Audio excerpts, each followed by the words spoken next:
Hello! Thank you for watching. Pagpatuloy niyo po sana suportahan ang ating YouTube channel. Thank you. Paki-like po, paki-share. At sa mga hindi po nabibigyan ng notification ni YouTube, pag tayo nag-upload, paki-hit lang po ang notification bell para ma-upload kayo, ay ma-notify kayo every time na we have a new upload. Please continue to watch this episode. Thank you so much, and more episodes to come, hopefully. Thank you. Hello. Magandang gabi po. Anyway, medyo busy po tayo. Dahil sa aking pong kondisyon na hanggang ngayon is nahirapan pa rin akong maglakad. Yung bang mahina ang aking mga legs, yun ang nararamdaman ko. So, ang appointment ko sa bagong neurologist to get a second opinion is 1 month pa, October 21 pa. So, sa totoo lang, it's very depressing for me na limited ang aking pagkilos. Hindi po ako sanay na nakaupo lang sa bahay na walang ginagawa. Sa totoo lang, dahil lang po sa mga comments ninyo at mga request ninyo or ang mga nakikita ko na pagtanggap ninyo sa mga reaction videos ko. Kaya sa totoo lang, yung bang isa sa mga nakakatulong para hindi ko hahayaan yung sarili ko na ma-depress.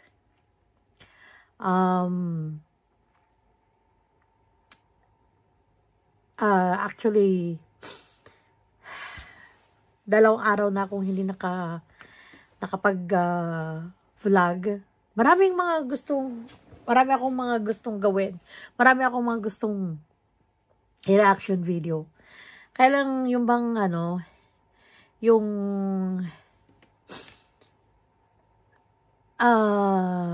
natatalo ako minsan ng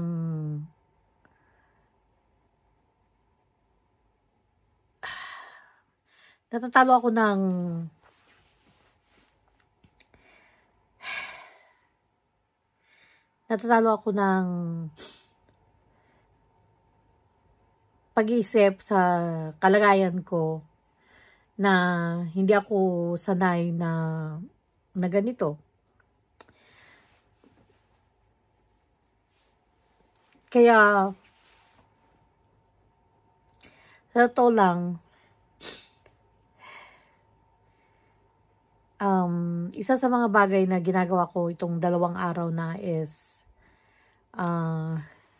pagkita nyo itong kwarto ko.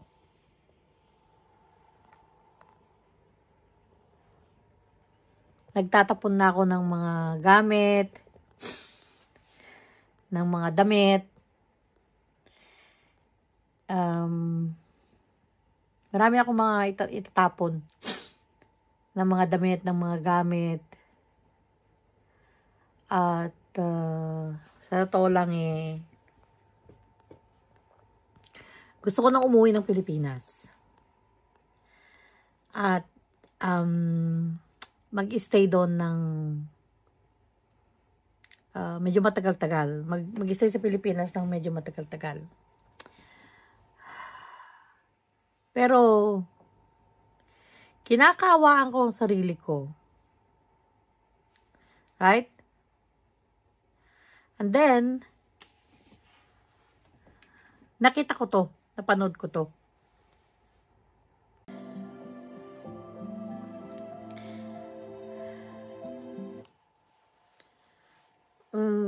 Sino po ako para mag-complain sa kalagayan ko.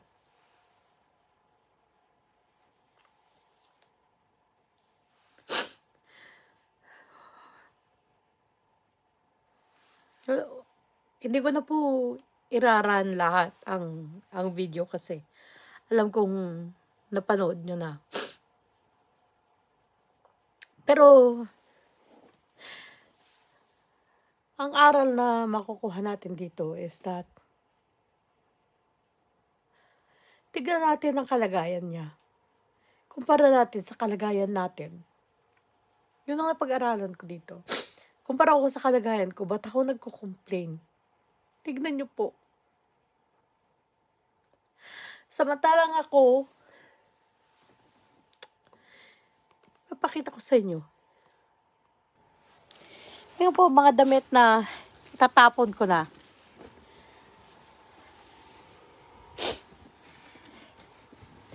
Itong damit na to minsan ko lang ginamit. Ang lahat ng mga to wala na. Ayaw ko nang gamitin.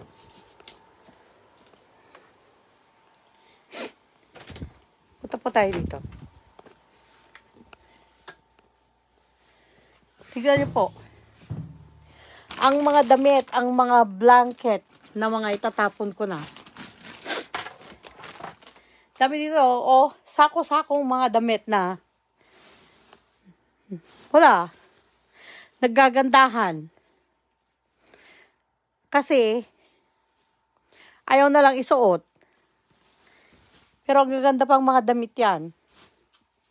Sino ako para mag-complain? Tignan nyo po kung ilang dilata ng pagkain ng aking tinapon. Yan po. Ang dami-daming dilata dito.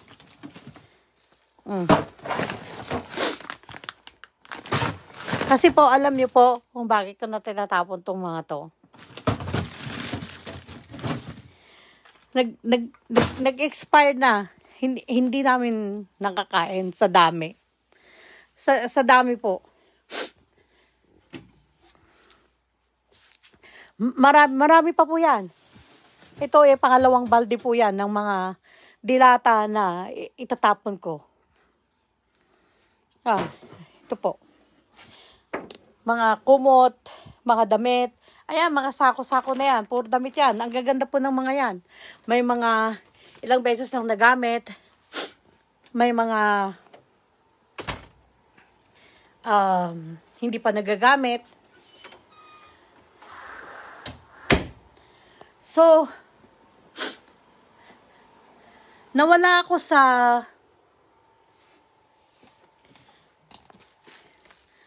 yung bang kinakawaan ko yung sarili ko. At kumpara mo sa kanya.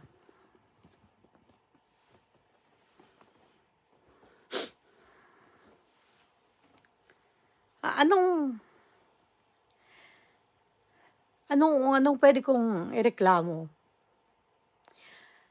sa isang pagsubok na pinagdadaanan ko now? Pero despite of na dumadaan ako sa health issue, ayun, I have to go to physical therapy. Naka-schedule ako ng espesyalista. May doktor na gumagabay sa akin. Andiyan ang asawa ko na naiintindihan niya yung sitwasyon ko. Na dahil hindi ako pwedeng lumabas para magtrabaho. So, kung minsan ang ginagawa ko is, pagkaya ko, kasi may mga time na medyo malakas ang paa ko, nagluluto ako, na kahit very health conscious siya, at ayaw niyang kumain, para lang ba may pakita niya na na-appreciate niya yung ginagawa ko. Kinakain niya. So, may support system po ako. Ang mga kaibigan ko nandyan. Text, bisita, tawag.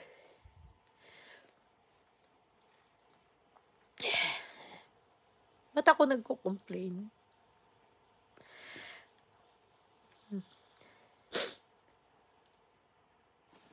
Ang pagkain, hindi tumitigil, nandyan lang anytime.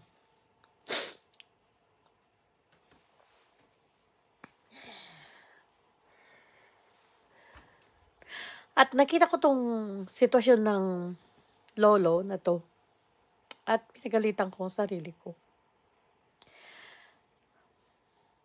Na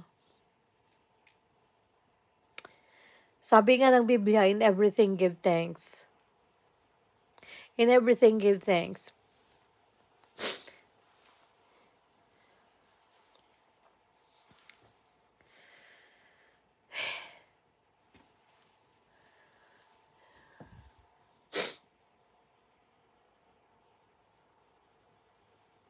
Kaya dapat,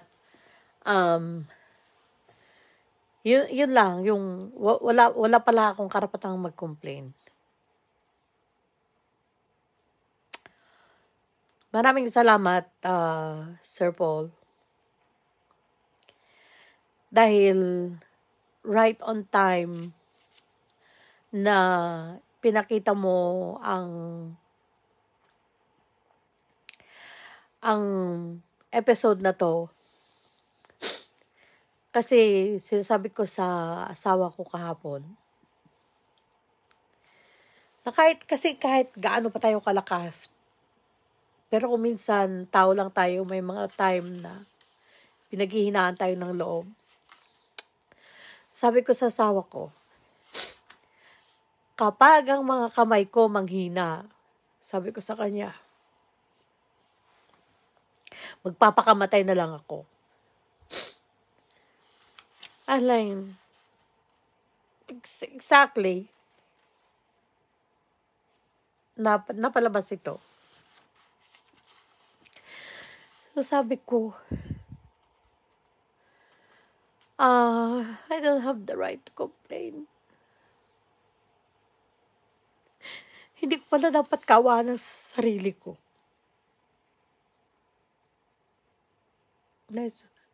Who am I to complain? Sino pa ako para mag-complain?